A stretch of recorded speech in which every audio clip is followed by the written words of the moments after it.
The developers have finally released the first major update for the game after a month and a half, but it's not available to everyone. This update is currently accessible only in beta testing mode.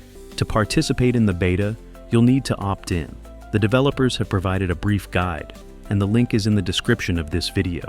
Depending on your game client, Steam, Xbox, or Microsoft Store, the process for downloading the beta update will vary. Once beta testing is complete, this update, titled Sim Update 1, will be available to all players.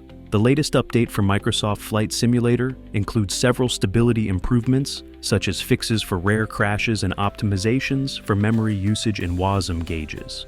In career mode, issues with mission start times and time calculations have been resolved, alongside fixes for agricultural aviation and medevac missions. Airport lighting has been enhanced, giant trees in corrupted areas have been removed, and adjustments have been made to helicopter aerodynamics and the EFB interface. Additionally, bugs related to duplicated community packages and malfunctioning instrument panels have been fixed.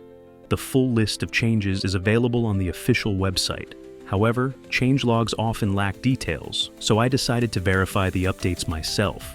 First, the Heavy Airliner Rating Certification is still unavailable, as is the Powered Lift Rating Certification.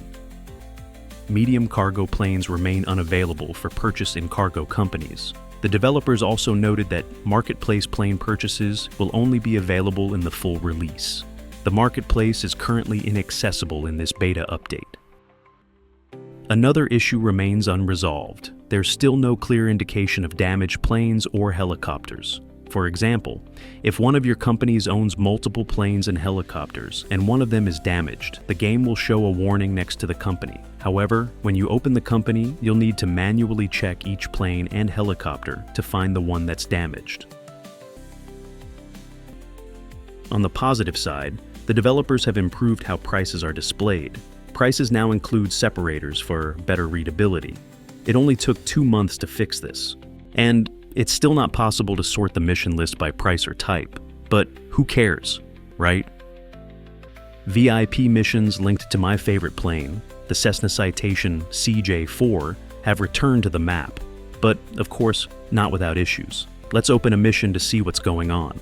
Texture bugs are still present, but that's the least of the problems. After loading the mission and skipping to the skip to taxi phase, the plane quite literally decided to run away from me. One of the protective covers stayed in place. Restarting the mission produced the same result, with the plane once again crashing itself. Honestly, I'm not even surprised anymore. Meanwhile, missions for the Heart Aerospace ES-30 passenger plane have also returned. I hadn't seen these missions in over a month. This time, after loading a mission, the plane didn't try to escape. Next, let's see if the bugs with passenger missions on the Boeing 737 have been resolved. It seems like the developers have once again lowered the payout for passenger missions. Prior to this update, skipping the initial phases of a mission often caused the plane to crash or introduced other errors, forcing you to complete the entire boarding, catering, and luggage loading process. I hit skip and no errors occurred, though I was teleported to a rather odd location. That's probably not how it's supposed to work. I hit skip again, and surprisingly, the game worked fine this time. It's nice to finally be able to skip the initial phases. On a separate note, the well-known refueling bug using keybinds still works. I also discovered something interesting. Using the FS Flight Control plugin, you can now change the time of day through the plugin's presets. It looks fantastic. Previously, I never encountered nighttime missions in career mode. Even with this plugin, the time of day always stayed the same. However, I wouldn't recommend looking into the cockpit at night. You can see why for yourself.